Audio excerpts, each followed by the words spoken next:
following is a presentation of the iRacing Esports Network.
Hello everyone and welcome to round number 5 of the Geodesic Racing Sprint Series Australia.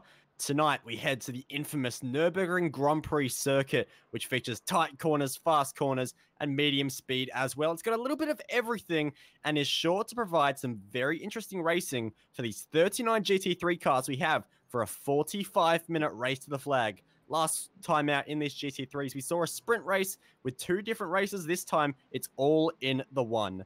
Tonight, I'm going to be replacing Mr. Southpaw Racer, and I am, of course, Bo Albert. And alongside me, we have, as always, Mr. Brock Cadday and as well David Haynes, who are all getting set for what is a very exciting race. And we're actually going to be kicking things off very, very soon as we head to just 5 seconds with practice to go. So we will get the grid up on screen any second time soon. That was some great English there from me. But this is going to be a very interesting race with the track temperature of 26 degrees. So lots of good opportunities for passing to be happening around this magnificent circuit. Yeah, it's great to have you here, Bo. And obviously you've got a lot of experience with the V8s as well. And good to have you here with the GTs. So now we've got just about to start gridding up for the rolling start here, as you said, for the 45-minute race here tonight at the Nurburgring GP circuit. So we'll run through that now as they start to grid up on circuit. So in first place, we've got Louise Paolo Gullen. Second is John Peasnick in that McLaren, the only one in the field, I believe. Third is Anthony Winkleman from Trick Sim Sports. Fourth is Brad Watson. Fifth, we have Forzen El Nabi from Trick Sim Sports as well, a very strong team. Trent Thomas in 6th, Martin Silvassi 7th, Ross Rizzo 8th, Dane Warren, in 9th, and Gene Fiddy's rounding out the top 10. Kicking things off from P number 11 will be Scott Zaslowski and his teammate Thomas McMillan for All-Star Motorsports, joining him for that 6th row of the grid. Behind him is Blake Neck on debut for Geodesic Racing with Thomas Hinz, making it 3 ASM cars in the space of 4 cars, with Steve Jansen rounding out the top 15. John Schultz will make things interesting from P number 16 on the grid with Maurizio Lastres, James Mackay, Cameron Stuber, and Benjamin Johnson, your top 20. And in 21st tonight, we have Dan King, 22nd, Simon Dopp, 23rd, Alex John, 24th, Jamie McKnight, 25th, Daniel Cheney, 26th, Wayne Hewitt, 27th, Mr. Simon Mazzomo, 28th, Matt Huppert, 29th, David Mulhall, and in 30th, we have Alex Court. And just rounding off the grid, we do have Andrew Morbridge, Blair Walton, Will Chen, Phil Otto, and Les Peck, and of course Reese Harradine, rounding out 36 cars that will be making it around this incredible circuit. But this is a very short formation lap, so we're going to be kicking things off extremely shortly here as we make our way through the extremely tricky final chicane, where there's going to be a lot of passing opportunities later on in this race. But for now, the field is in control of Luis Paulo Gallen in that bright green Mercedes AMG around the final corner, stuck at 60 kilometers an hour, but it won't be for very long as we go green flag and he's foot to the floor as we make our way down into turn number 1 and the field already spanning out. You can see there that's Dane Warren fanning out through the start finish line, trying to make positions as they now get ready, trying to spot their brake mark. As contact made between Anthony Winkleman and Brad Watson as well down the straight. So already elbows being brought out by a lot of drivers here. The leaders make it through the first few corners unscathed. See how the mid-pack goes, but so far it's all nice and well behaved. But now comes the stadium section, of Ross Rizzo involved in a bit of battling, as well as Martin Silvassi making their way through this incredibly tight left-hander where things get very close for comfort, including with Trent Thomas, who makes a little bit of contact and almost gets spun by the Trick Sim Sports car, but will make that position work into the very tricky final few corners now. But it looks like so far, Brock, the entire field has somehow made it unscathed. Yeah, we've had some close moments here, Bo, and luckily everyone seems to have made it through there. Like you said, a couple of bits of contact, but looking throughout the whole field here, it looks as though everyone has sorted themselves out. So we do have a nice little battle pack in these early stages with Trent Thomas, Ross Rizzo, and Dane Warren in those two Mercedes and the BMW here. It's just we've got running wide Anthony Winkleman, who has actually dropped off quite a bit since the start of the race, from 3rd place now down at the 5th or 6th, so that's unfortunate for him. Thomas has got some good pace here, though. Warren is still looking... Oh, the ASM car's a big moment in the background there. Was that Scott Solosky? Yeah, big moment coming out of the Schumacher S's there for him. A little bit of damage there, but looks like he's mainly kept it out of the wall, luckily for him. Yeah, that was a massive moment, and he's so far... Oh, another car off as well. I'm just noticing that's Dan King, who finds himself off in between the left to right, so big contact there for the Geodesic racing driver. He is not as lucky as Scott Soslowski was. So Dan King going to have to suffer with a lot of damage and might even have to come into the pits because he is losing a lot of straight line speed. And Reese Harradine thinks about a move into the chicane, which he just about gets up the inside and will pull that off. So lots of damage there, which is very unfortunate. Not how you want to start this race, but Luis Polo Gallen has had the start that he would want to make this race happen. 0.6 of a second already out in front with a 1.5 over Brad Watson, and then the trio of Forzan, El Nabi, and Anthony Winkleman for Trick Sim Sport. So already the top 5 in a very nice position, all single file, which is how you want to be. But the mid-pack is still fighting very hard as James Mackay gets down the inside of John Schultz, makes himself vulnerable now, and Gene the Genie Fitties tries to make it around the outside on his fellow AMG, but can't make it happen. Yeah, like you said, a few good battles happening in the midfield here. I was just having a look at Dane Warren. He seems to be all over the back of Ross Rizzo, trying to find a way through at the moment. And in the foreground of that shot as well, you've got Anthony Winkleman and Forzan El Nabi, Trick Sim Sports teammates, battling it out here. Like you said, those leaders have checked out here. And I'll just shoot to David here to get your opinions of that first lap, mate. Yeah, it's always very, very tight in that first stadium section after the start. And we were very lucky not to see any significant contact between our drivers there. Then a few drivers have been caught out later around the lap, like Dan King. Dane Warren behind Ross Rizzo. That BMW is working very well for him. And Dane Warren is up 1 spot from where he started, and it looks like he's going to make it 2 sometime soon. Yep, and it looks like there, through the Schumacher S, Forzan El Nabi actually picked up a slowdown, and that's hurt him quite a lot, and he's actually relinquished 1 spot to Dane Warren, so Warren gets past 1 AMG pretty easily with that BMW of his, but Ross Rizzo still in front, and now he finds himself in a bit of a Trick Sim Sport sandwich, which is not ideal, but look how good that All-Star Motorsports BMW is on the brakes, and of course, the AMG, as good of a car as it is, as balanced as it is, does struggle on the brakes a little bit for outright braking distance, so Dane Warren could be in a good position if he can get a few more tenths of a second underneath the rear wing of Ross Rizzo, but he does have to be careful behind, as at the moment there's a bit of a battle happening for the leaders. John Piesnik looked up the inside, and Brad Watson tries to buy in on this as well, almost into the back of the Element McLaren. But after what was such a good start for Luis Polo Gallen, getting it out to 0.6 of a second, it's already been halved immediately by John Piesnik, and we've seen how good he is in GT3s, we've seen how good he is in the McLaren. That is not a driver you want behind you. No, that's it. He manages to make these cars that nobody wants to touch work beautifully for him, and he's showing that now as that fire-breathing McLaren is hunting down Luis Polo Gallen. But he's got to be careful as well. Brad Watson is very strong, and that Audi was mega under brakes into turn 1.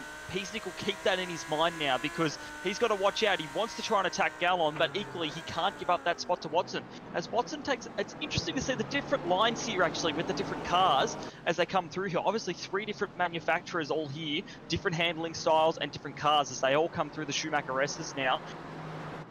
Piesnik looks fairly strong through there actually. He's caught up a little bit of distance and he's having a look on Gallen, trying to eke a mistake out of it, but we know Gallon is a very, very seasoned driver. He knows what he is doing. And that has brought Watson back into it a little bit as Peasnick just messed up his line a little bit and goes wide here as they go onto the back straight. That is going to make him a little bit vulnerable to the Audi, albeit the Audi not having the best engine in the back of it. That Mercedes is going to stretch its legs up the road just a little bit further here. So they go line astern, very, very close into that chicane there. It's on for young and old here, and we're only 5 minutes in. Absolutely, and they're not playing keeps. Well, they are playing for keeps, sorry, over the curbs there through the chicane. So many drivers there look like they might have almost looped it, but somehow keeping control of their cars through that chicane. But it is well and truly on as they cross the start-finish line. And look at the speed of the McLaren, just getting closer and closer. Thinks about a move up the inside, but doesn't quite have the leverage to make anything happen into the first corner. But that's a very strong overtaking opportunity. Goes very, very tight on the exit to try and open up this left hand to carry more speed, but not able to do it. Actually has a small little moment, and Brad Watson was making ground up there, not able to make the move happen. But just meanwhile as well, Dane Warren also had a very nice run through the Schumacher S and was getting very close to Ross Rizzo. He's faded a bit in the first half of this lap now, but Dane Warren still very much looking very threatening at this point in the race, David. Yep, Dane Warren's picked up that position from Forzen El Nabi, who had a problem earlier. But Dane Warren has not fallen away from Ross Rizzo either. He's in a bit of a Trick Sim Sports sandwich there, but he's got some gains he could make. And Brad Watson up ahead has been the fastest car on the track 2 laps in a row. It's really making this top 3 sort of concertina together, as it were. This is going to be an interesting race. We'll have to see who decides to blink first when they take their pit stop, because this is a race where everyone will need to make a pit stop. Yep, and that's a very important factor to keep an eye on as Dane Warren finds himself in a lot of trouble and makes sure that he does no damage to his car, but he has done damage to his race because he's lost that position of Forza El Nabi, and he's also going to be out of the draft a little bit, and that was just a big moment through the Schumacher S, and took a lot of the inside curb, which bounced him, couldn't hook up the second apex, and found his way through the gravel. So Dane Warren, after what was looking... Oh, sorry, we've just had Peasnick run wide at the chicane, final chicane there, and let Watson through. Oh, there we go. So change of position, and look at Winkleman. Winkleman trying to make something of this as well. And also, Luis Paul Gallon slow, and he's going to relinquish the race lead to Brad Watson. So Watson does a Bradbury from 3rd all the way to 1st, and this is going to be on into turn 1 as well here, because all of a sudden, Peasnick has so much momentum, so does Winkleman. Paul Gallon has to go defensive, and this is going to get very tight as Winkleman tries around the inside, whilst Peasnick tries around the outside, getting very tight. And if this continues, Brad Watson might have an opportunity to run away, but Peasnick tries to fall back in line here, and he might just be able to succeed in doing that. But that was a very messy end to the lap, and all of a sudden we have a new race leader, a new driver in P number 2, and it's all shuffled around with the 2 Mercedes of Winkleman and Trent Thomas all buying into this now.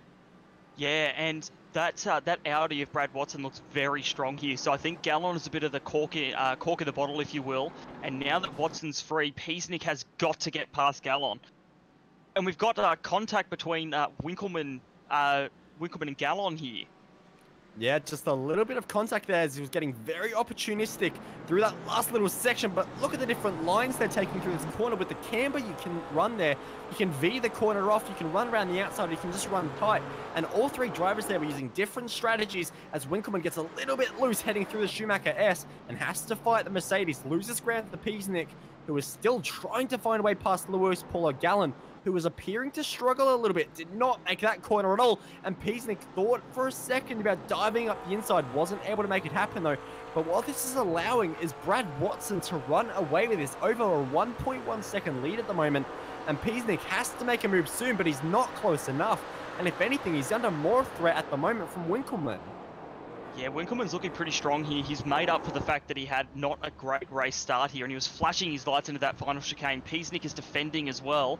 This is exactly what Watson wants to see in his mirrors. Look at the gap that he has taken out on Gallon here and the rest of the field. And we've got John Schultz around as well, and he's blown up in that Venom Mercedes. Oh! Took a bit too much curb, and he's made side-to-side contact there with Mauricio Lastros by the looks of it, and into the Armco, and that'll be him out of that race, unfortunately. Absolutely, that was straight into an unprotected guardrail, so a big impact there for the Mercedes driver, and what has to be said is an absolutely beautiful livery, but not looking quite so good anymore, and he will unfortunately have to retire from this race. and he's parked a long way off the circuit, so should be okay. But in the meantime, we do have Blake Neck in a little bit of a fight at the moment, trying to go around the outside of Thomas McMillan. And this is Mercedes versus Ferrari, and Blake Neck just about got his nose chopped off there on his debut for Geodesic Racing. So a team change there, but having no luck at the moment getting past McMillan in that stern Mercedes. Yeah, an interesting choice of car in the Ferrari. We don't see many of them floating around either. Not a hugely popular choice, but he's making it work there as we've got McMillan's gone a little bit wide on the exit. It looks like Neck is more vulnerable to Silvassi in the background there than what McMillan is, but for that Ferrari under brakes looks fairly strong. Like you were saying, the Mercedes, probably its one weakness is its braking capability, but Neck is going to have to watch out behind him for Silvassi. This is allowing Hins in that bright orange ASM car to skip away there in front of them as McMillan gets a little bit of dirt. That car is and Neck's off! He's done a big jump there, back onto the track, has not hit the wall though. Maybe able to keep it going, smart move there, reversing. He was looking so strong and now he's around just out of the Schumacher S's.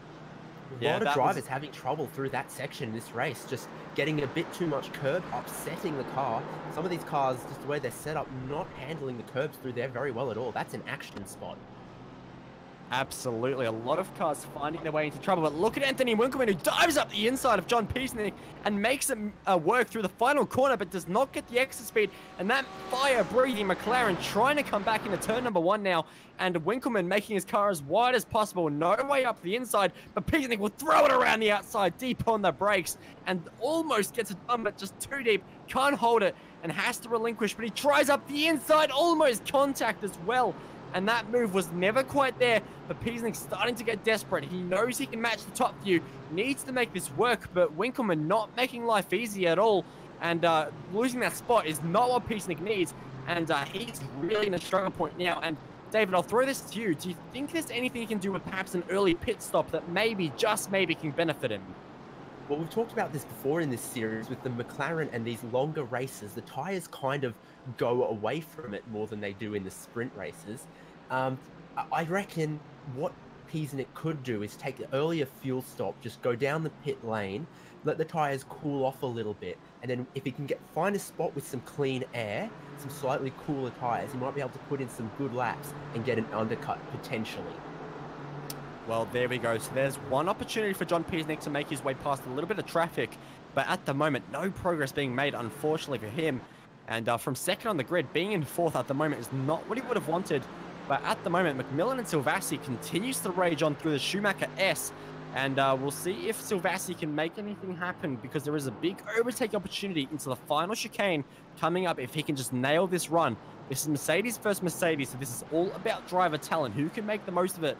And McMillan, we know how quick he is from Scops, but these are the cars that Silvassi specializes in. He is a driver that knows these GT3 cars inside and out, and so he will dive out from the slipstream, under brakes in the chicane, but can't make anything happen. And McMillan is more than a match for him this time around, Brock.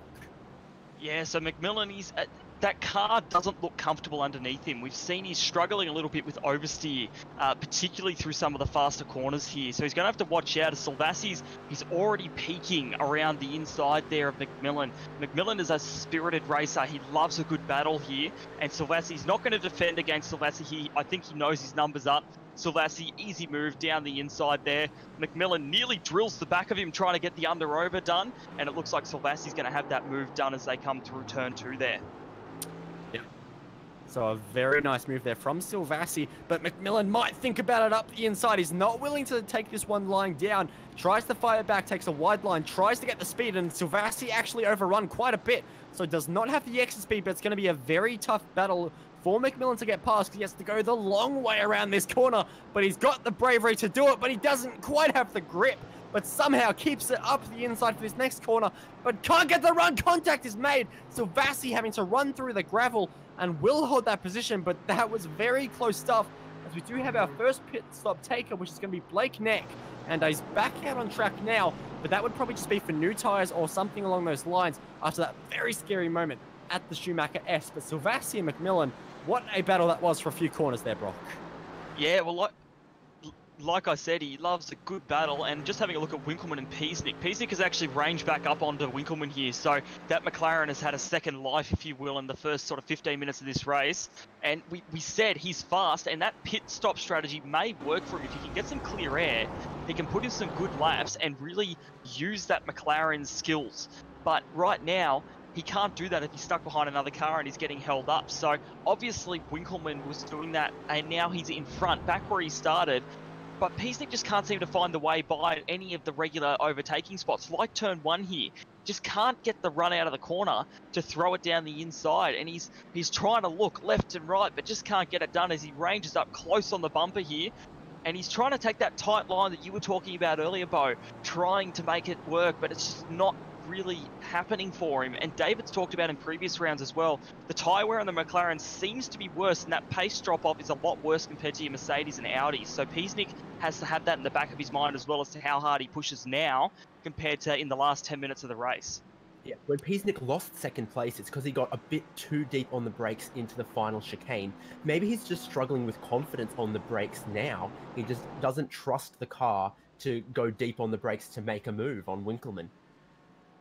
That could very well be the case. So John Peasnick at the moment just maybe perhaps needs to sit behind Winkelmann for a few more laps, just get back into his rhythm, figure out the car, because the McLaren is a car that has a very defined driving window, and if you just push it a bit too hard or don't push it enough in certain areas, it can become very unstable, very snappy. So perhaps just needs to find his rhythm again, and we know how quick he can be. So no doubt still a contender for this race win at the end of 45 minutes. But pit stops will become a factor very, very soon as more takers are coming in, including Alex John and also Matt Huppert coming into the pits. As at the moment, Winkelmann doing a little bit of lawn mowing on the exit there, but because he's kept his foot in it, he's able just to keep a bit of momentum. So I don't think this will give too much of an opportunity to Peasnick, but that is not what you want to be doing when you do have a car behind, because that's just going to be giving more confidence to Peasnick. Yeah, that's it. And Winkelmann, like I said, he hasn't had a great start to the race, but he's brought himself back up here. But that car, I don't know, maybe the Mercedes doesn't suit this circuit as well as what some of the other cars do, because we've seen a few of the Mercedes drivers struggling with some oversteer and understeer as they come around the circuit. But that McLaren tends to have some high-speed understeer. As we look now, Winkelmann's actually defending a bit. He knows that Peasnick is ranging up on the back of him, and he's got to be careful here. Peasnick taking that tight line again to try and maximise that acceleration off the exit there. He's right up behind Winkelmann, and we've got McMillan in the pits as this is all happening here.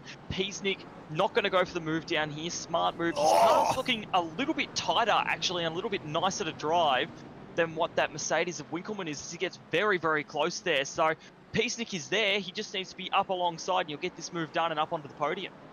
Yeah, absolutely. But at the moment, he's trying to go through Winkelmann, which isn't a viable strategy. I've tried that many times in this series, and it hasn't gone well. But for Peasnick, still trying to find a way past. And as you were saying, Brock, everywhere on the circuit that is a good overtake opportunity, Winkelmann just looks that little bit stronger and is able to build that gap and just allow no opportunities as Brad Watson continues his march out front. So that Audi, very good pace at the moment and about 0.3 a lap faster than Luis Paulo Gallen.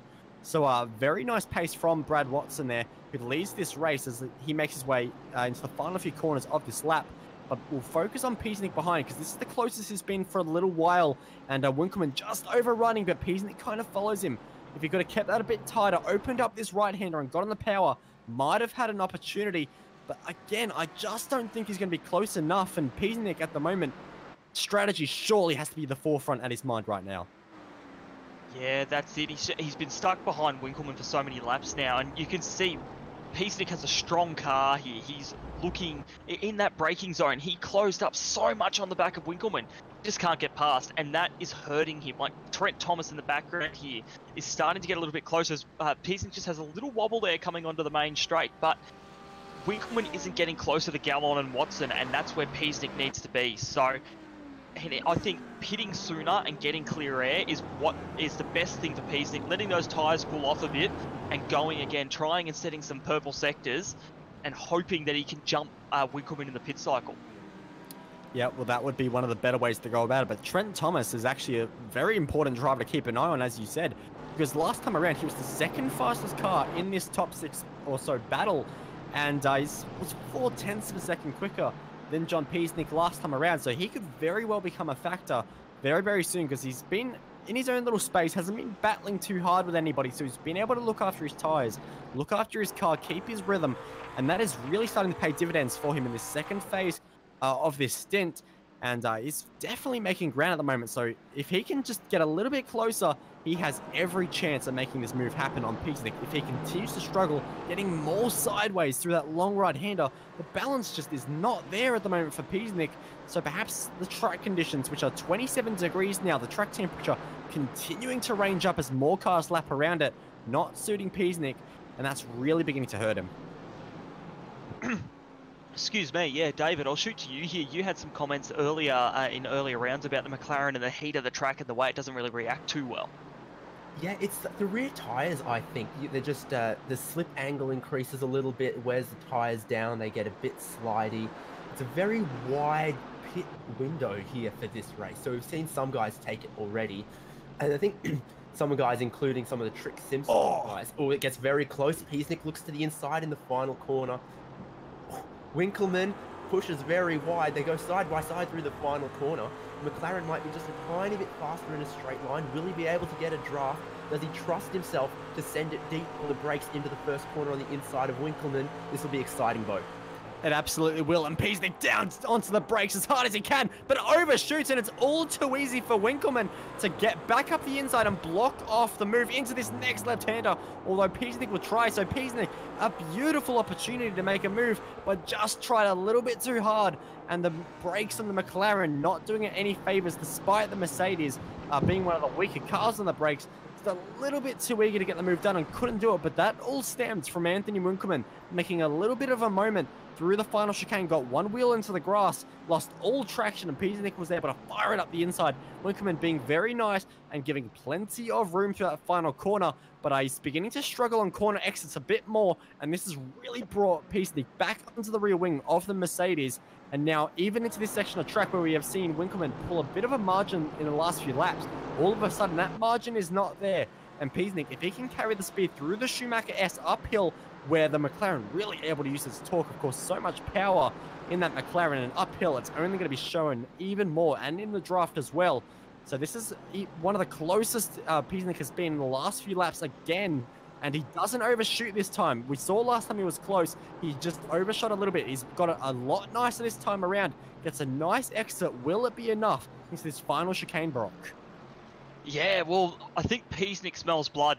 And he almost had that third place and he let it go. And yeah, Peasnick's going to throw it down the inside of the chicane here. They're going to go side by side and they've made contact as well. Winkelmann nearly goes around there and Winkelmann's going to peel into the pits. So, that was a risky move by Peasnick there. And now, I mean, it's paid off in the sense that he'll be ahead. And now what Peasnick has to do is an absolutely awesome lap here and probably come in to cover Winkelmann off. That's who he's racing at the moment. So he has got to make sure that Winkelmann doesn't do an awesome outlap from the pits and then get him back again after all that effort to get past him. So I'm really curious to see how these pit stops work out, because that McLaren of Peasnick's is fast, and now he's got a good couple of seconds of clear air ahead of him to really run ahead. Yep, so we'll see if Peasnick can make anything happen with this clean air. It's what he's wanted for so many laps, and all of a sudden he's got it. But I think that was a smart call from Winkelmann, because of course, when you're battling with another driver, you're always going to be slower. So instead of fighting the fight and just trying to hang on to that third place, get into clean air and try and make it happen. And there was a driver off all of a sudden there. That was Reese Harradine, and he's all the way off on the circuit. So a bit of a moment there for him. And he's almost gone into Ross Rizzo. So Ross Rizzo having to do a bit of avoiding action for Reese Harradine, who's really struggling at the moment. But all of a sudden, a lot of chaos is happening because Anthony Winkelmann had an incredibly long pit stop there. Yeah, that pit stop, just looking at my numbers here, it's a 25.5 second pit stop. Sitting there, and then the commute up pit lane was 48 seconds. So that is massive. You shouldn't need, it's usually about 10 seconds, I believe, of fuel. So unless he's done tyres as well accidentally, but that has, well, I'm guessing that's negated the need for John Peasnick to come in and pit to cover him off, because I think he's just lost about 10 to 15 seconds on his closest rivals there. Yeah, we didn't see any damage on John Peasnick's car, and I didn't see much, if anything, on Winkelmann's car. I don't think that was any necessary repairs, so I'm not sure what has caused that stop to be about twice as long as everyone else. Well, I was also going to note as well that I was looking at his pit entry, as I believe that's Forzan Nabi coming to the pits now, that Anthony Winkleman was very sedated when it came to the pit lane entrance. He was not pushing very hard and just looked very, very slow, very calm, cool, and collected as if he had a 10-second lead in this race. But very, very chill. But we do have Mauricio Lastres currently putting a lot of pressure on the back of that's Benjamin Johnson as they head into the final chicane. But that's going to be a little bit easy if you're going to make it that hard through the chicane. And Benjamin Johnson has to serve the slowdown. And what could have been a very good battle, unfortunately, goes straight out the window. Yeah, that's it. So Mauricio Lastres, he's been racing in this series for a few weeks now. Very, very spirited racer and a great racer. And well, like you said, that sort of took away from the battle that we could have had there. So looking throughout the field here, it's actually fairly spread out for the most part. A lot of drivers, we're still going through the pit stop cycle. I'll actually focus on Blake Neck at the moment, who's he's ranging up on the back of an Audi coming into the final chicane there, the 489 car of James McKee, and he's looking into the final turn here. So this is really in the minors at the moment, but it's great to see racing throughout the pack here. And Blake runs a little bit wide at the final turn there, but he's got a lot of pace. As we saw, he did have that spin earlier, which ruined his race a little bit, but obviously trying to fight back from that at the moment, as we had Jamie McKnight in the pit lane then as well. And Neck's going to throw it down the inside here of McKee, and just about make it work there, nearly made contact. But now he's through, and he'll probably skip ahead in that Geodesic Ferrari GT3 car. Yeah, a very nice looking Ferrari indeed. But the next target of him will be David Mulhall. But that is quite some way up the road. So Blake Neck has to pump in some good lap times over the next few laps. And Forzan Nabi recently did make his way past Benjamin Johnson, of course. He's on his out lap at the moment.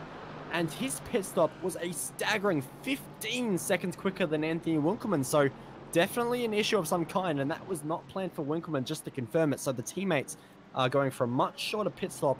So we have to find out perhaps post-race what happened there. But Dane Warren is going to be the only one of our leaders to come into the pits. And I'm a little bit surprised by Dane Warren. He looked very racy in the opening half of this race, but hasn't really had the pace in this second phase of the stint. So coming in for his pit stop now, we can probably expect him to get some very quick lap times once again at the first part of this stint. So look for him to punch out some extremely quick lap times, as Simon Mazzomo finds himself in a little bit of a battle at the moment, having to defend from Scott Sosloski.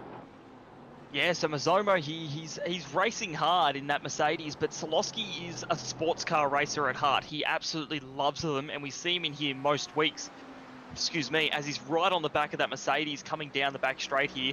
Could see a move on here, as Mazzomo's actually defending fairly hard, but opens the door just a little bit, and that's all Sosloski needed as he goes down the inside here. Mazzomo being a good sport there and making sure not to go side by side and cause any contact. That's Sosloski through into what would be 21st position now.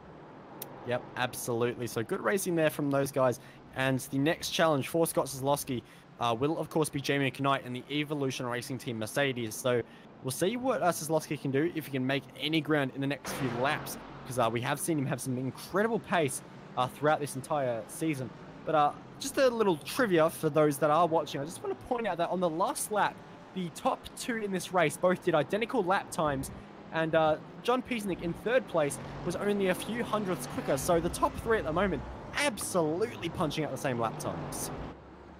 Yep, those gaps are all staying together for the lead, and those three that are leading haven't come down the pit lane yet, and you imagine they will have to soon. It'll be interesting to see which one of them blinks first. Yeah, well, none of them have decided to come in on this lap around, so still plenty of battling still to happen. But that last time around, it was John Piesnik who was the quickest of the top three in clean air now, and taking 0.6 of a second out of Luis Paulo Gallen, who was an effective second place in this race. So Piesnik really beginning to apply the pressure here, Brock. Yeah, so this is what we were mentioning earlier about Piesnik. He has pace in that McLaren. He just needs to be able to unleash it. So we've only got 16 minutes left in this race now, which is crazy to think. We've come half an hour already just about, and Piesnik is really showing how much pace he has in that car. So Brad Watson in first did a 154.1 the last lap. However, he has built that beautifully over Luis Paulo Gallen and John Piesnik while they were battling hard, and now can cruise comfortably out in front for the time being. I'll also point out that Trent Thomas did come into the pit lane last time round, and again, his stop was around 10 seconds. That stop for Winkleman definitely out of the ordinary there for him. but Peasnick looking very, very strong at the moment. Now within about a second to Luis Paulo Gallen, so we could see some great battling here yet again as we come into the final stages of this race. And as you've said earlier, they're yet to stop as well, so this will be interesting to see how much fuel each of them has to take and where that leaves them on track as well. Yep, well, the McLaren, we do know, has the largest fuel tank of any GT3 car, weighing in at 130 litres. And whilst he might not need that much fuel to get the next 8 laps of this race completed, but he still will have the biggest tank to refuel, because of course it is one of the thirstiest cars as well. The Audi and the Mercedes in front weighing in at 120 litres. That's a little bit less, and those cars are a bit more fuel efficient.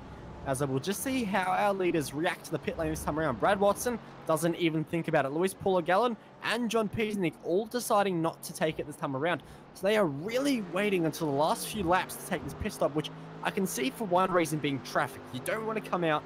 You've got well, not cold tires, but the pressures are lower, which with iRacing does mean you've got a lot more pace in them.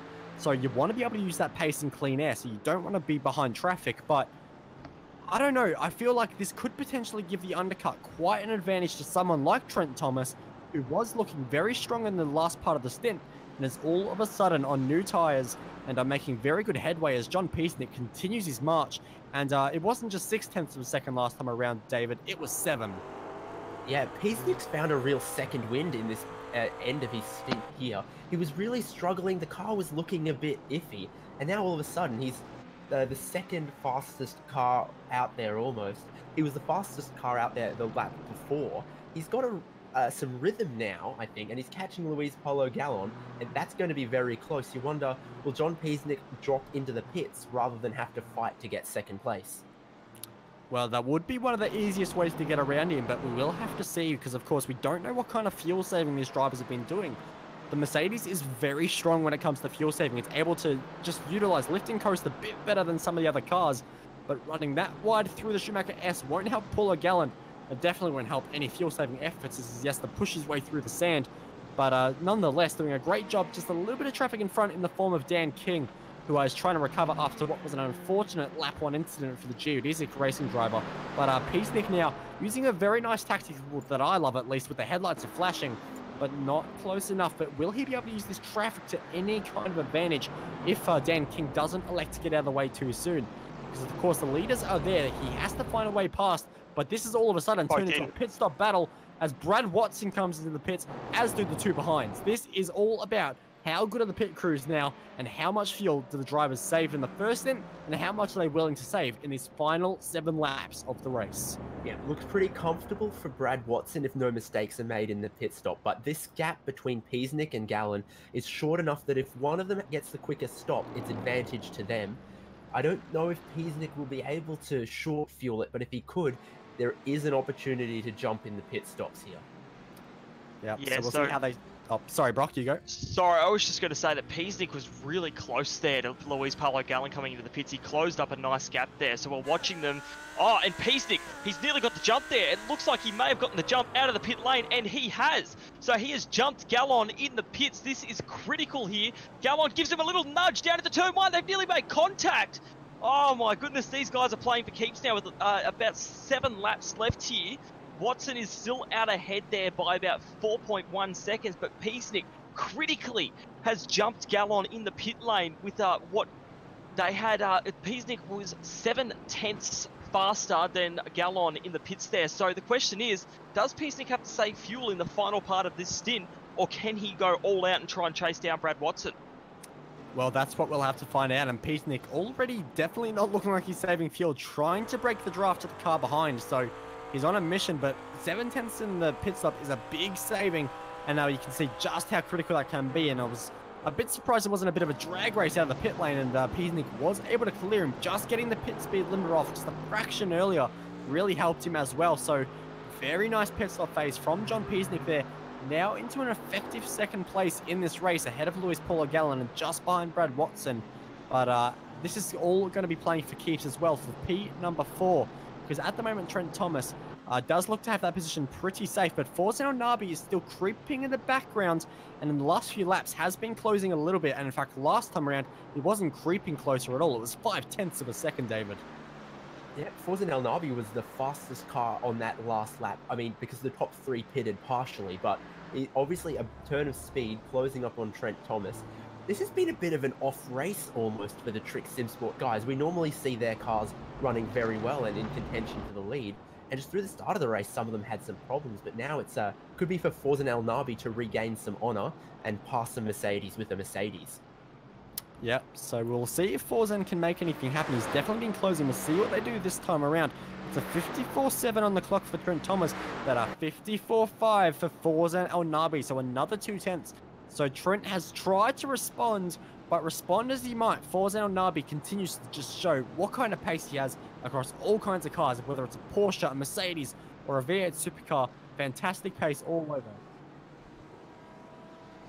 So we're looking at Silvassi and Winkleman now, the Trick Sim Sports teammates, on the topic of that team, and battling it out hard here for the final 2 spots in the top 10 tonight. So these guys, I believe they've both taken their pit stops, and Winkleman with that really long pit stop. So that has put him back, after fighting his way back up to 3rd, back down into 9th position now with his teammate Martin Silvassi. Both of the Mercedes there, and just Thomas Hinz in front there in that ASM BMW. And it looks like Silvassi's lost a little bit of time to the stadium section there, as Winkleman, we know he has a good bit of speed underneath him. So this is going to be a recovery drive essentially for him for the last 5.5 to 6 laps of this race, I think. Yep, and he has to think about championship, of course. He's missed a few rounds, but with drop rounds, he's still well and truly in contention for this championship. So he has to try and get any kind of points he can. And the next target for him will be Thomas Hinz, who is in the BMW, which is a bit of an odd choice, I would have thought, for All-Star Motorsports. We see Dane Warren very successful in it, but for Hinzy, I remember last season he was very used to the Audi. But in the BMW for this one, and of course, he hasn't had the seat time that he would have wanted over the last few weeks, just with personal life commitments. But he now has a very tough challenge to hold off Anthony Winkleman, who is definitely on a charge at the moment. So we'll see what he can do, and if anything can happen. But back up to Forzen El Nabi and Trent Thomas, that gap continues to come down just a little bit as Forzen makes a little mistake through the final corner, but in doing so, able to get the power even earlier for the start-finish straight. So still not giving up by any means, and it was a 54.3 for him last round, and matched by Forzen El Nabi. So Trent trying to respond to Forzen El Nabi at the moment, but anything that he can do, Forzen El Nabi at the moment is able to match or better. Yeah, that's it. So Thomas, like we've said, he's quite a strong driver, and he's, I don't think he's grabbed a win so far in the last couple of seasons, but he's always been there or thereabouts in that top five or top 3. So he's got some really good consistent pace, and El Nabi we know is a great racer, and when he's up the front, he really pushes hard. So right now, it'll be interesting to see. I'll just quickly point out as well that John Piesnik has actually gone just over a 10th faster than Brad Watson on that last lap. So he is reeling him in, but I think with the time we've got left in the race, it's going to be near impossible for him to actually catch him and overtake him in that time. So El Nabi, back to El Nabi and Thomas here. El Nabi just doesn't look horribly strong, as Thomas is a bit wide, but I think just taking that slightly different and preferred line for him through that long hairpin there as they come up into the Schumacher S's. Interesting to see the way these guys are taking the corners, considering they're in the same car, they're still using a different driving style. Yeah, well, that is one of those corners that you can take so many different lines and really make it work. And 2 different drivers, 2 different car setups, and definitely trying to make the most of it in different ways, and trying to carry momentum in some places, trying to take the shortest route around the inside of the corner in others. So wait and see if that can pay off. But you're definitely right. Forzen El Nabi on this lap, not looking as strong as he has done in previous laps. So maybe Trent Thomas had a bit more in the tank than Forzen El Nabi was expecting. Or maybe Trent Thomas just able to respond a little bit when Forzen El Nabi runs into a few little issues. You can see in the final few corners, El Nabi able to make up just a little bit of ground and just close that gap down just a little bit, as one of the drivers of Phil Otto just moves out of the way to let these two continue their fight for what will be P number 4 in this race. So not a podium slot, but still very much fighting over as we head to just 4 laps to go.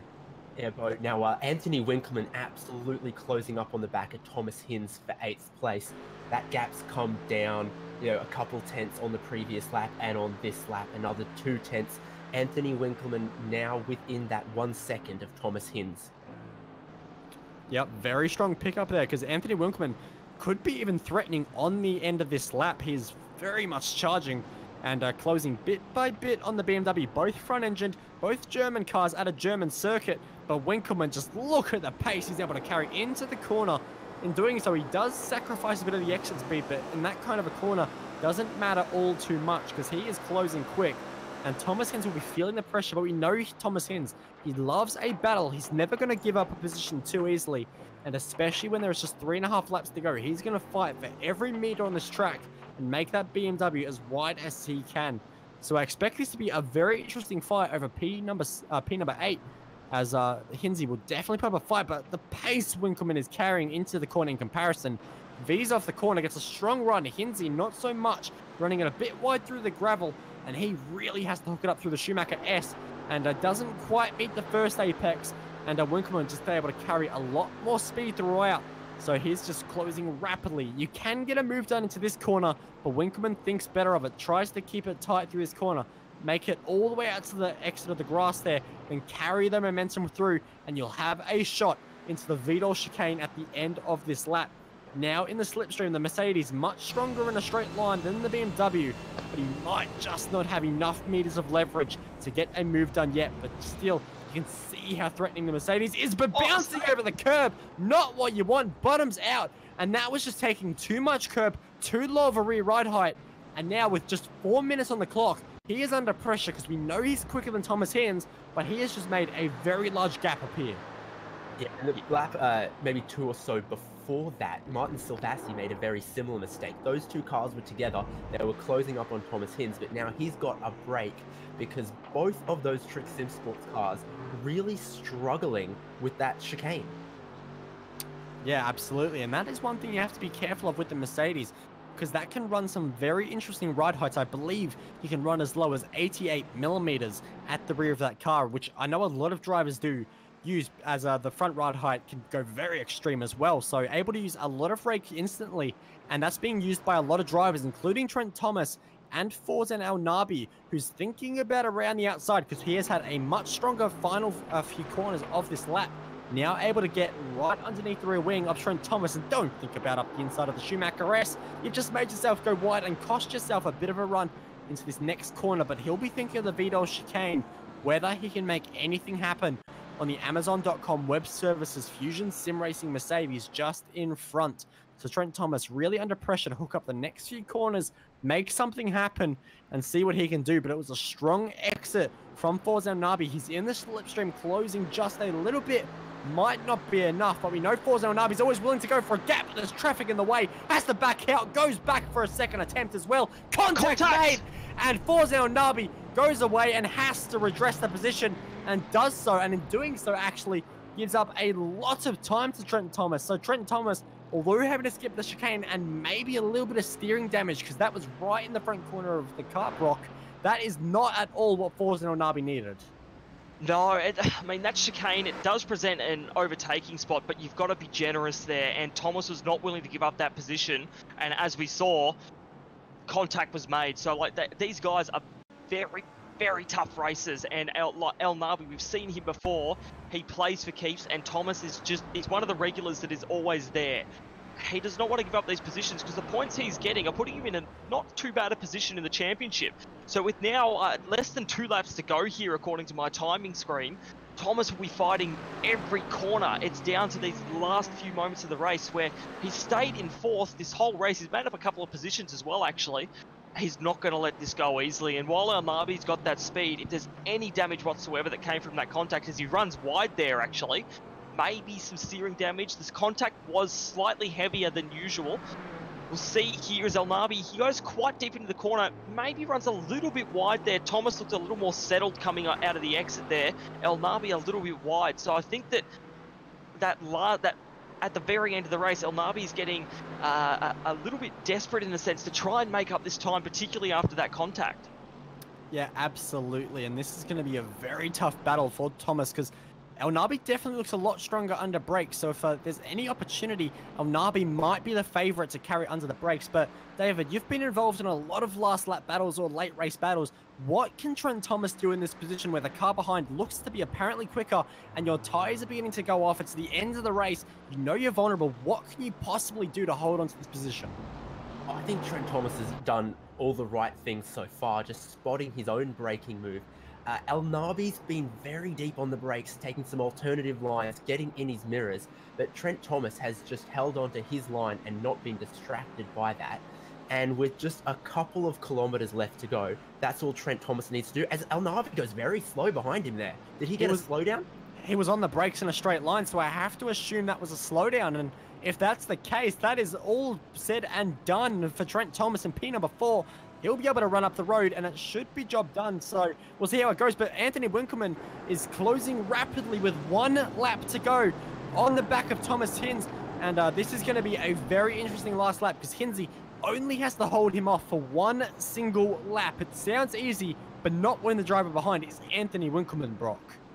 Yeah, and when Anthony's he's not had the race he would have wanted. He got a bad start, then the pit stop was messed up for him, which is rare to see from Trick Sim Sport. So I'm guessing there's probably almost a little bit of the red mist has descended for him, and he's really trying to make this work. But Hinzi, like you said, he hasn't had a lot of seat time lately, but he's still showing that he's just got this natural skill to drive cars, and he's making this BMW the whole track width.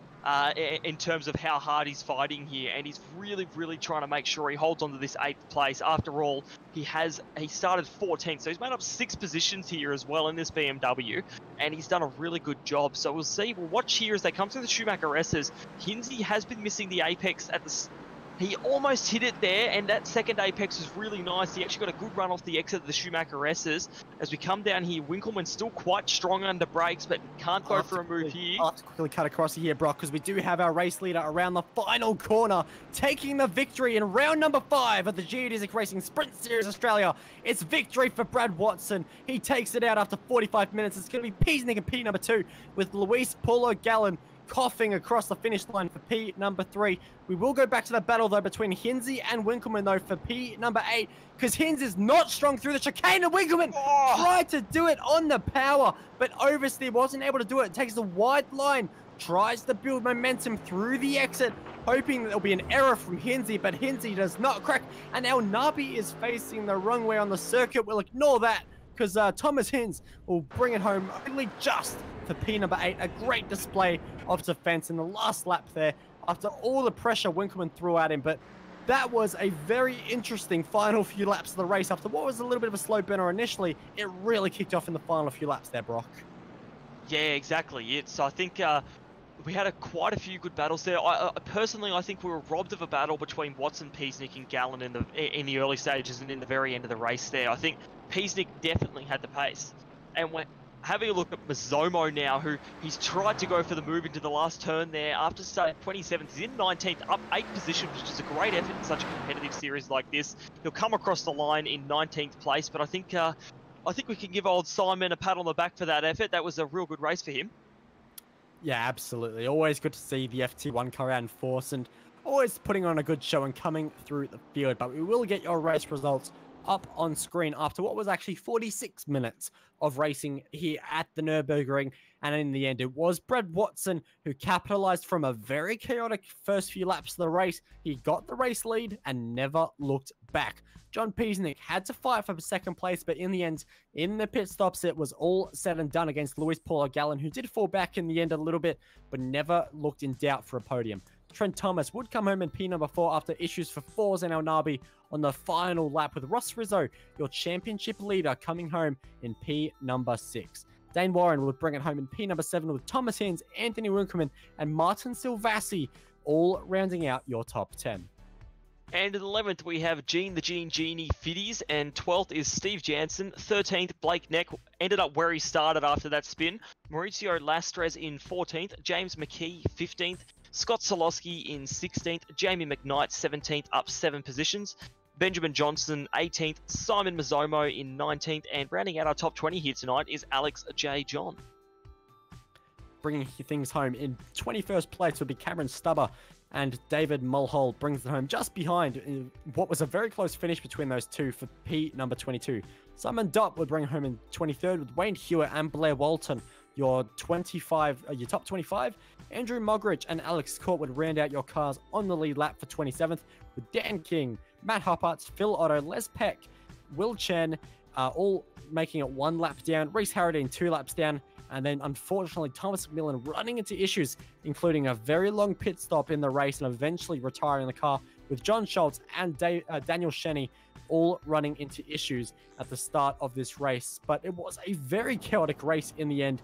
And David, this championship continues to get more and more intense, and it's great to see yet another car at the front of this race.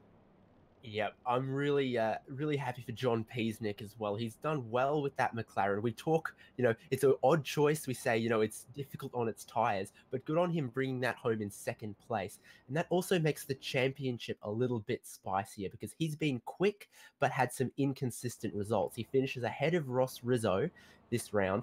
That might bring the championship just a little bit closer, and this will be a series to watch through to its finale.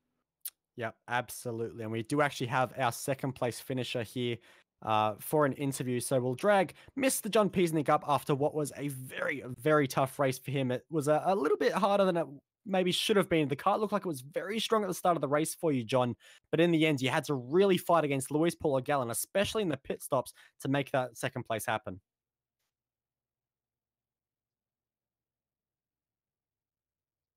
I believe we may be having some mic issues here.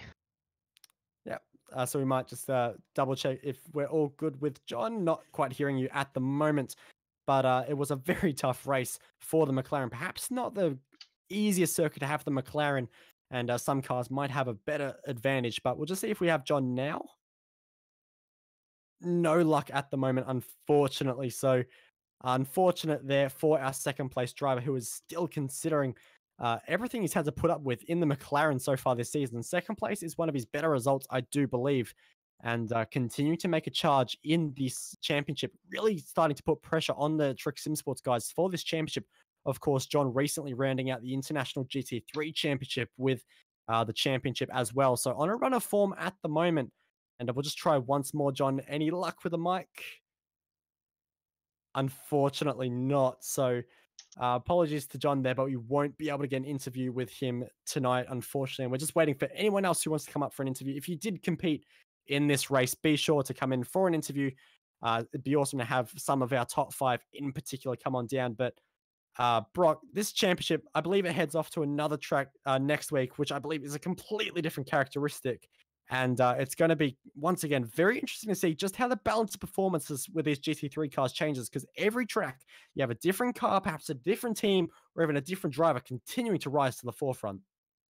Yeah, that's it. And next week, we're actually heading to, in a couple of weeks' time, I should say, to Spa-Francorchamps, which you've just had the Formula One race at in real life. Great track, and it's an enduro as well. So the whole scene changes. We go from this sort of track, which is you got a bit of twisting and turning, and the cars have to have good change of direction, to Spa, where you've got to set the car up really interestingly to be low downforce, but also good through that middle sector to try and get through Pouon and a few of the other more technical parts of the track there. So it's a really interesting balance that you have to hit. And like you said, that balance of performance always come into effect. So the BMW may work really well there compared to some of the other cars. Yeah, that's absolutely right. And one driver that we did have in the race, in a car we don't often see him. Of course, in season 1, we did see him in the Audi R8, but this time, Mr. Thomas Hinz decided to take the BMW out for a spin. And Thomas, those last few laps, you had Anthony Winkleman absolutely breathing down your neck. How was it from your perspective? Yeah, thanks, Bo. Yeah, intense. Yeah. Yeah, it's not every day that you have someone of the caliber of Anthony, right behind you, giving you all that pressure at the end. So, yeah, it was unexpected because I knew he was ahead of us before the stop, and then after the stop he was behind me. And I was like, oh, okay, that's interesting. Must have had something happen. So, yeah, I thought he'd blast up to me and be past a few laps, but I was able to sort of more or less match him, or minimize how the gap coming down, and yeah, and ended up fighting at the end and coming out on top, which is a pleasant surprise. So yeah, no, it was good fun, really good fun race, just solid racing all around. And yeah, I'm glad to know that I can still wheel a GT3 okay, considering I don't get to race as much these days. Yeah, well, absolutely. Of course, we have seen you away for just a few weeks, but you have come back with a very strong result in P number 8. Is that a result you're happy with, or heading into maybe Spa next week, which can actually be quite a strong circuit for the BMW with how good it can be at fuel saving? Are you perhaps looking forward, or do you think are you just looking to consolidate a top 10 at this point? Yeah, no, I'm happy with that, to be honest. Depending on how things go with the roster at work will depend on whether I can do the next one, but fingers crossed.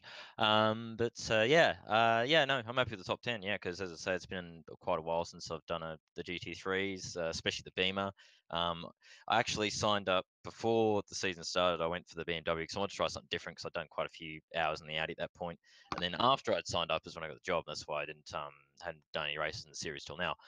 So it's he sort of jumped in tonight. Didn't really know what to expect because, as I said, it's been a long time since I've driven the Beamer, especially, and seemed to get in a nice groove with the car, and yeah, it just worked out well. And big thanks to Dane, especially. As I said, he lobbed my way, and it worked pretty well. Felt nice, and did the job today. So if I can make the next one, I think definitely be looking to maybe get a few more spots because, as you say, Spa, is a strong track for the BMW. So we'll see how we go.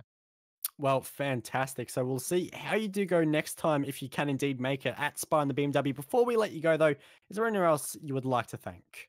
Yep, no worries. It's been a while since I've done this, so hopefully I don't go, don't get it wrong. No pressure. No pressure, no. So big thanks to RatCorp and CashCentric for their continued supports. Very much appreciated. SRC, Jay for allowing me to put the logo on the cars as well. Big thanks there. And just as always, the team for all the support and you guys, of course, the broadcast, awesome broadcast as always, and the organisers for putting on a great series.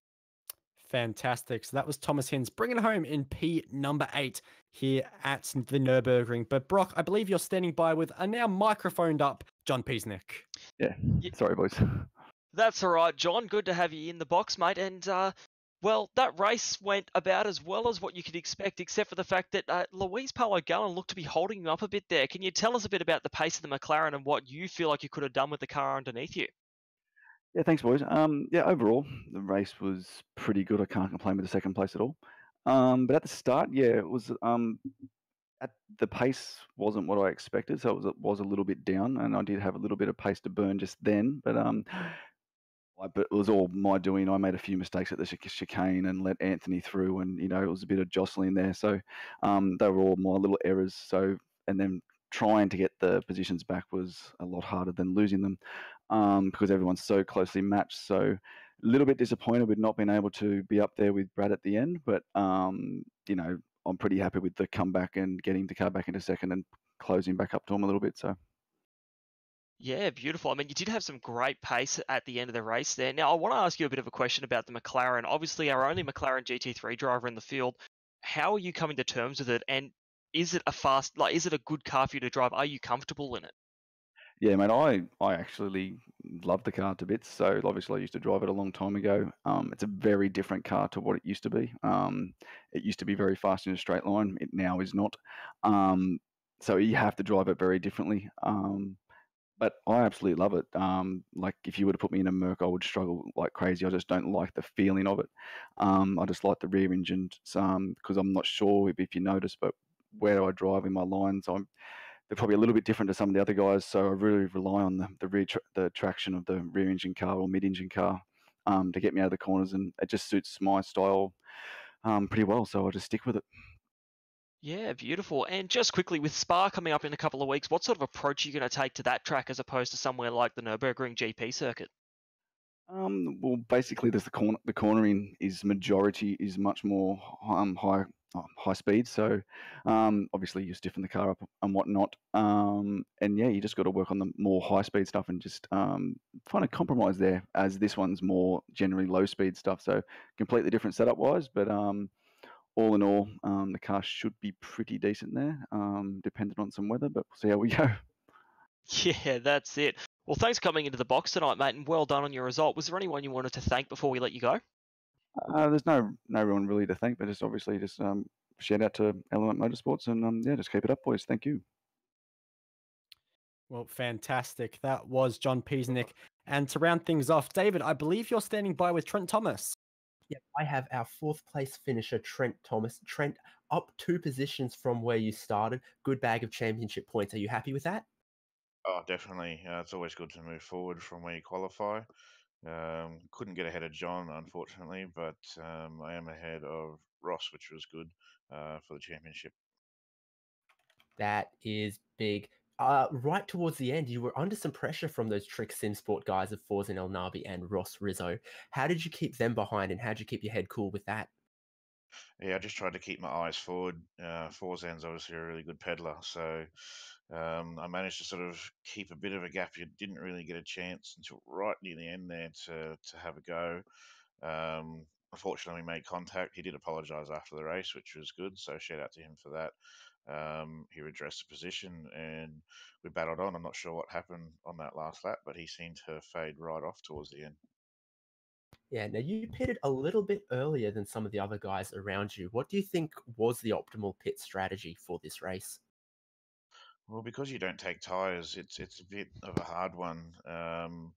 It's good to sort of run the tank pretty much as low as you can, but I was starting to struggle with the tyres a bit, so I thought getting into the pit lane might help me give the tyres a bit of a chance to cool down while I was on the lane, and that was the idea of pitting when I did. Awesome. Well, a good result for you. Who do you need to thank from your team and from you?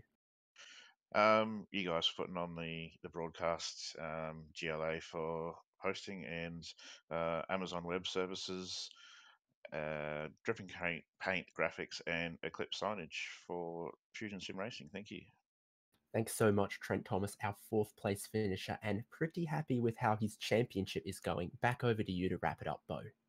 Well, there we go. That is round number 5 of the Geodesic Racing Sprint Series Australia, all done and dusted. And once again, did not disappoint at all. The series continues to go from strength to strength after each and every race and season, which is fantastic to see. And definitely looking forward to Spa coming up next time, because that is one of the most high-speed, tricky circuits to really nail. And we saw last season that really provided quite the finale, quite the season or spectacle for this series. But it's not all we have here on V8 Online this week, because on Friday night, we'll be taking the Australian Online Supercars Championship over to the high-speed circuit of Phillip Island, which is always a fantastic circuit for the V8s to run at. Everyone knows it, so you can expect some extremely competitive times and competition throughout the entire field. And in case they don't wear themselves out with Phillip Island, we return for the finale, week number 12, round number 12, for the Monday night V8 Supercar official at Phillip Island. Sam Blacklock is leading the championship, but can he hold on all the way to the checkered flag? And then, of course, next Wednesday, we have the Porsche Super Cup Australia at the Nurburgring as well. And David, you have a bit of experience with this, with the Porsche at the Nurburgring. How difficult are the Porsches going to be in that circuit? Well, we talk ad nauseum almost about the brakes in those Porsche Cup cars, and the Nürburgring GP circuit's going to be an interesting one for that. It's a very tough braking zone into the first corner, downhill, very tight, and enough elevation change around. It's going to be exciting. That's going to be a good race, and I won't be up here in the comms box because I'll be down there racing it, and I'm really looking forward to that one. Fantastic, and I'll probably be racing that one as well, so I'll be sure to give you a bit of a headlight flash. But one race that I know a lot of people will be looking forward to next Saturday, not this Saturday, but next Saturday, Brock. It's the one and only special event of them all. Yeah, we've got Max Bantz coming up, which we have seen some great and interesting racing in the last couple of Max Bantz. So it is Revenge of the Yeet. There is a great video by Southpaw Racer, our own Reese Gardner, for that one. So I am very keen, and hopefully be racing myself. But I think it's the Cadillac. I'm not sure what track it is at though, Bo. It's going to be at Suzuka, but not this is the layout you would perhaps expect. And if you don't know, I'll leave you just to go watch the Southpaw Racer trailer, because it's going to be a very interesting race with a very different Suzuka circuit. But after that, we do bring things back a little bit more seriously, because it is the start of the V8 Supercars Online Premier Series Endurance season. It's the Imola 500. There are retro liveries as well for the retro round. Already on the Facebook pages, you have seen a lot of teams starting to reveal their paint. Be sure to catch them all live in action on the iRacing Esports Network, which if you haven't already subscribed, be sure to hit that subscribe button down below, leave a like on the video, and maybe even leave a comment on what was your favorite part of round number 5 of the Geodesic Racing Sprint Series Australia. But on behalf of Brock Cadai and David Haynes for joining me in the booth for this one, this has been V8 Online's coverage, and we will catch you next time. 3, 2, 1.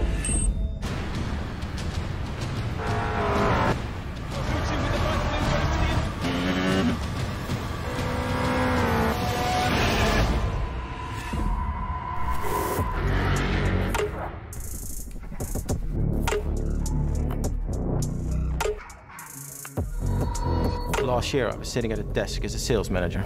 And now I'm official McLaren F1 simulator test driver.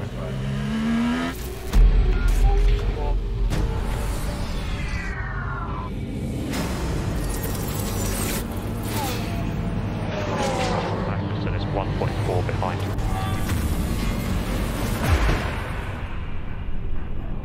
This opportunity is huge.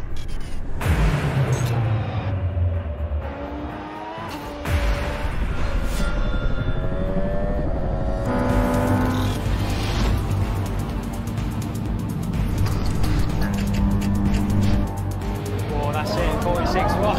That's faster than the factory McLaren driver, and he's done 6 laps.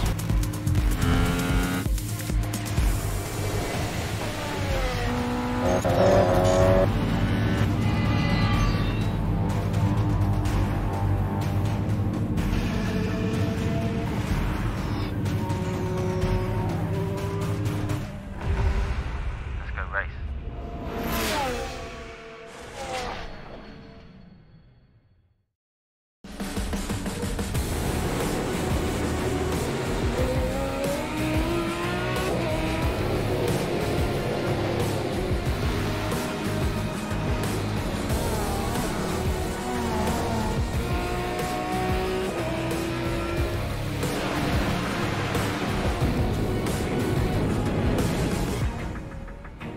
The following is a presentation of the iRacing Esports Network.